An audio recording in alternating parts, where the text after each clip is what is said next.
Well, it's about liberalism again. Tweedledee and Tweedledum. It's just amazing. These liberals are totally insane. Totally insane.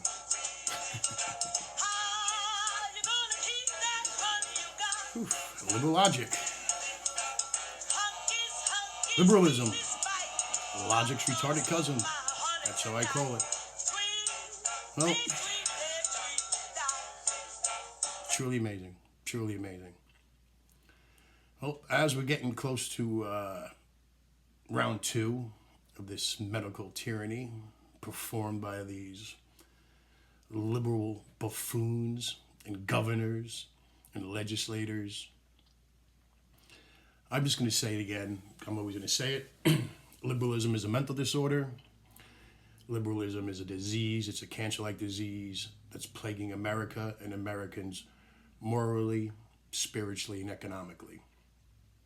I've been getting feedback on that comment.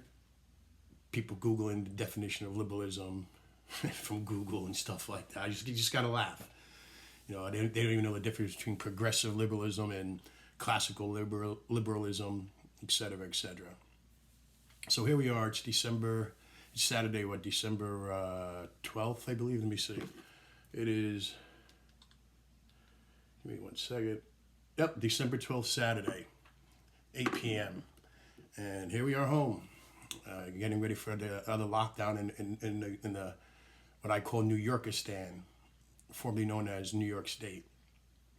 And Governor Cuomo, other Governor Wolf from Pennsylvania, a lot of governors are now shutting down people's, the right to go out to have food and diners and dinners and stuff like that. So now everybody's home, I guess, drinking, or I don't drink, but I'm sitting home doing this little video. So basically, it's going to do a little bit about medical tyranny. Medical tyranny. And it's all in the name of public health. I guess that's what they call it, public health. So for the last 8-9 months, we've all been in the middle of medical tyranny.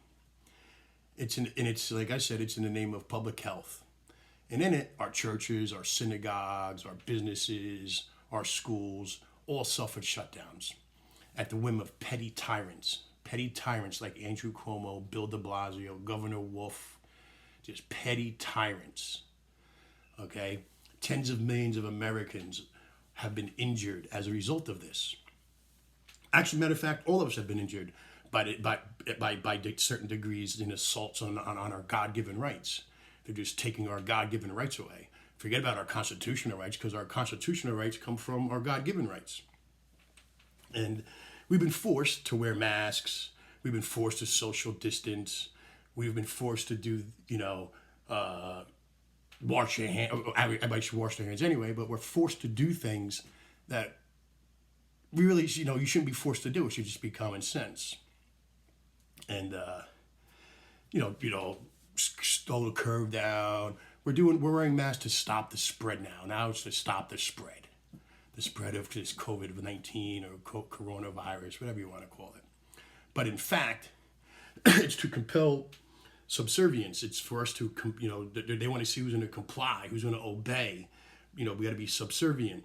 And our voices are increasingly being silent in social media. Such now, like I'm serving, I think today's the 14th, tomorrow's a Sunday. I believe I'm out of Facebook jail tomorrow sometime in the morning. I've been in since December 1st. And it's funny. They're just silencing everybody on social media. The tech giants are impervious to, they're impervious gatekeepers of free speech. They are eager facilitators of gathering tyranny, along with the media. They're all in cahoots with each other. God forbid you step out of line and face restrictions and cancellations of your social media accounts. God forbid you go against the narrative. That's just a no. That's just a no good. It's liberal logic for you. Do as we say, not as we do. Because you see governors from all these states in California going out with no mask, having dinners.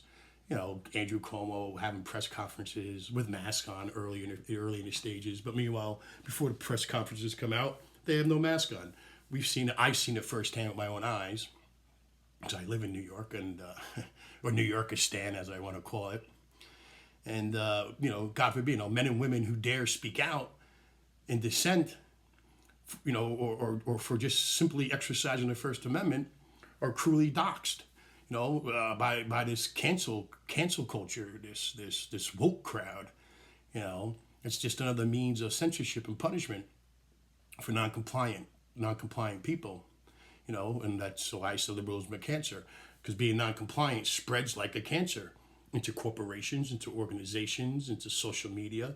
They just dox you, and they just kick you out, or they get you fired, and et cetera, et cetera. Now, the thing is with these leftist liberals and the democratic establishment, it's funny how they all call for truth, reconciliation, and it's all come together, it's unite. And they even set up commissions for this.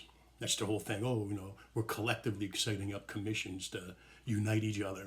Meanwhile, for the last 100 years, they've been just assaulting on every single person's infringing and insulting everybody's, rights.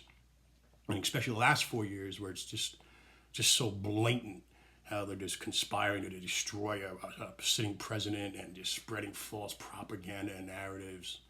It's really sad. And like I said, they're setting up commissions now to force patriots such as myself or you listening who believe in God, who believe in the Constitution, who believe in just individual freedoms, individual rights, and not this collective Marxist mindset.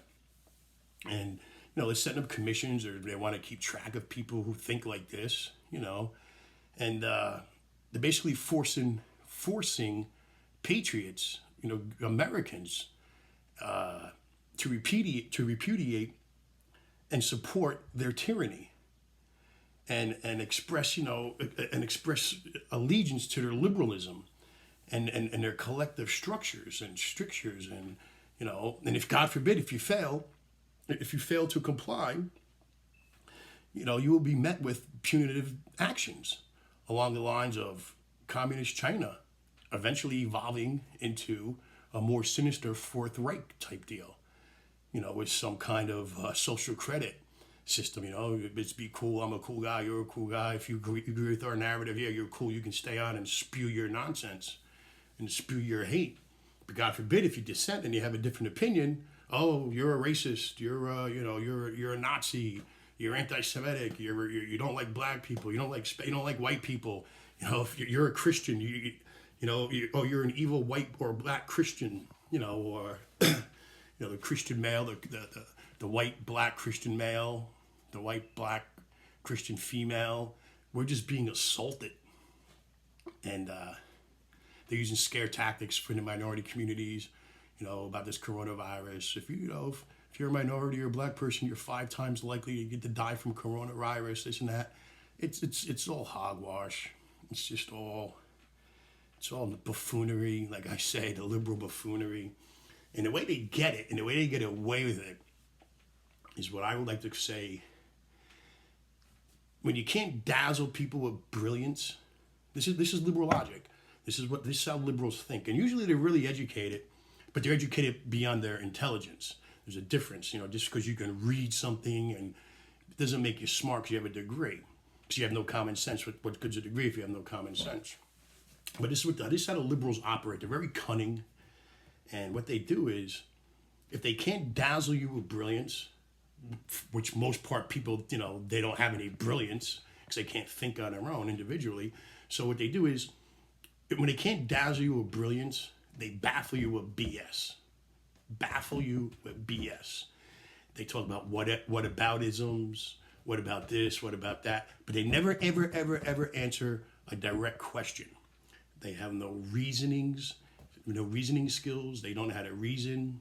It's just blurt, blurt, blurt, blurt, blurt, force. And if you don't agree with us, you're a racist, and every other name in a book. And it's pretty bad. It's pretty sad. So basically, I guess that's this little rant I have today, because I'm sitting home. I came in go to a movie. Came and take my wife to a movie. Came and go out to dinner. And now we're going into winter and Christmas. Like they tried canceling Thanksgiving. That's what this cultural Marxism is. This culture cancelism and wokenism. It's just nothing but a bunch of liberal buffoonery. So I guess what we have to do is just resist. Maybe I'll get in trouble for saying this on YouTube. I don't know. Just resist. This all ends when we say no. Our government's forgetting that they work for we the people. We don't work for them. We don't. They're supposed to represent us. We have taxation with that representation. We're being taxed to death, and we're being punished, and it's really, really, really not good. What I see happening. I'm not going to indulge on. I'm not going to go into the election. I'll save that for Tyranny Tuesday. I have an episode for Tyranny Tuesday coming out.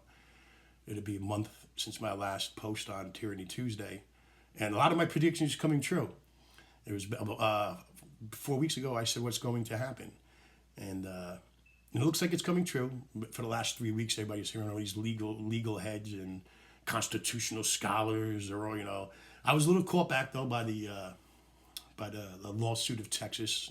I never thought of that, but the Supreme Court. People are saying the Supreme Court is compromised. I believe it is to a point, but the Supreme Court did give Texas the words to use to bring that case back up. But it's going to get interesting, like I said. Well, I'll talk more about that on Tyranny Tuesday. Today's just Saturday. I have nothing to do. I guess I'm going to go watch a movie. But like I said, you can't go bowling. You can't go to a movie. It's just ridiculous. I guess wear your mask. I don't know. I don't wear my mask. I wear a mask when I go into the supermarket or I'm at work, because I work in the city, New York City, and they force us to wear it. But other than that, I don't wear the mask.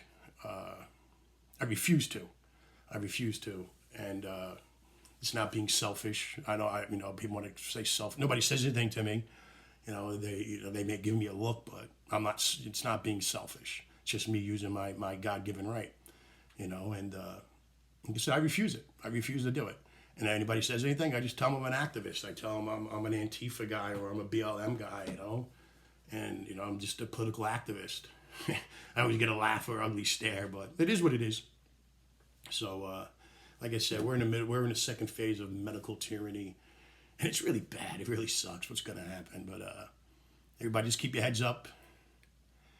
So I guess I'm going to sign out from New Yorkistan. It's Saturday night. Everybody be well. Have fun. Do whatever you got to do. Whatever. I don't know what state you're from, but here in New Yorkistan, in northeast of America, it's New Yorkistan. It's just communism under the guise of liberalism, and yada yada yada. So I guess in ending, just keep your heads up. The election's not over. We'll get into this on Tuesday. Election's not over. I still believe Donald Trump will be president. But do what you got to do to make yourself feel comfortable, so you don't scare your neighbors or your people that are in the stores, wherever you go. Just know it's got to end. It's got to end. Too many businesses and our First Amendments. Everything's just being diluted. It's just and it's you got to see it. So in ending, like I said, liberalism is a mental disorder. It's a disease, a cancer-like disease that's plaguing America and Americans morally, spiritually, and economically. And we really got to beat this pure evil. So everybody keep your heads up. We'll beat this system because that's all we have left. So in this, I will say good night. Godspeed, God bless, and God bless America. Thank you all. Talk to you on Tuesday. Bye-bye.